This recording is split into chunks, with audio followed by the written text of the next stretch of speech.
Welcome viewer, I am Murugan S. This video tutorial describes, fix Windows 10 Action Center not opening problem. First method is right-click taskbar, click Task Manager, select Windows Explorer, click Restart.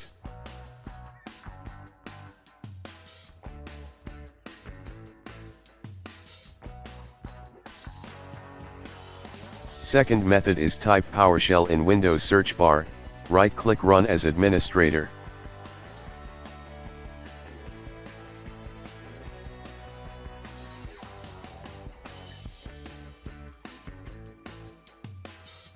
Copy command from description and paste it.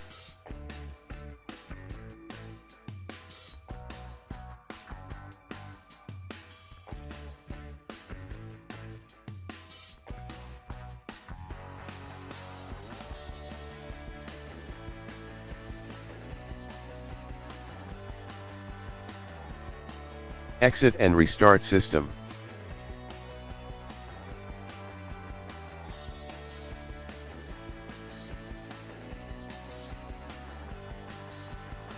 I hope this video tutorial helps to you. Please like, share and don't forget to subscribe my channel. Thank you very much. See you next video.